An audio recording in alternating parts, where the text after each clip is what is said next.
సంవత్సరాల తరబడి ఎన్ని మందులు వాడినా మీ మోకాల నొప్పులు తగ్గట్లేదా? ప్రాణ పెయిన్ క్లినిక్ లో అత్యాధునిక చికిత్స. సాధారణంగా పిల్లలకు పరీక్షలంటే తండ్రి వచ్చి కుమారుడిని పరీక్షా కేంద్రం దగ్గర దింపి వెళ్తారు.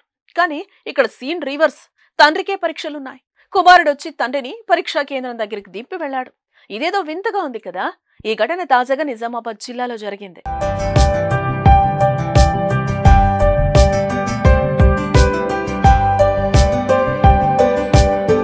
చదువుకు వయసుతో పనిలేదని నిరూపించారు నిజామాబాద్ జిల్లాకు చెందిన గుండెల్లి ఎల్లాగౌడ్. 7-10 వయసులో ఓపెన్ ఇంటర్ పరీక్షలు రాస్తున్నారు.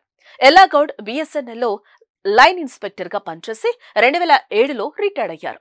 ఈ నెల 25వ తేదీ నుంచి ఓపెన్ ఇంటర్ ప్రారంభం కాగా నిజామాబాద్ శివారులోని బోర్గంపి కేంద్రంలో ఈయన పరీక్షలు రాస్తున్నారు. శనివారం తన కుమారుడు ఆయనను పరీక్షా కేంద్రానికి తీసుకొచ్చాడు. పరీక్ష బాగా రాయనన్నా, అన్నింటికీ సరైన సమాధానాలు రాయు అంటూ తండ్రికి జాగ్రత్తలు చెప్పాడు.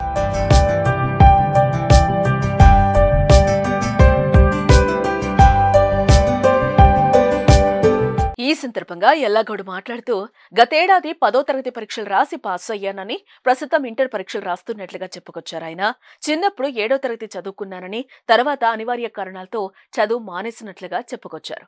అనంతరం పెళ్లి, ఉద్యోగంతో పాటు కుటుంబ బాధ్యతతో తీరుకుండేది కాదన్నారు. చదువంటే ఎంతో మక్కువన్నారు. మనసులో చదువుకోవాలనే కోరిక బలంగా ఉండేదన్నారు.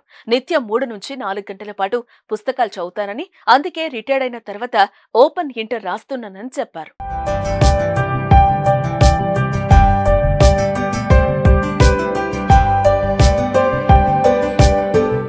సుమన్ టీవీలో మీ పర్సనల్ అండ్ బిజినెస్ ప్రమోషన్స్ కోసం కింది నెంబర్కి కాంటాక్ట్ చేయండి.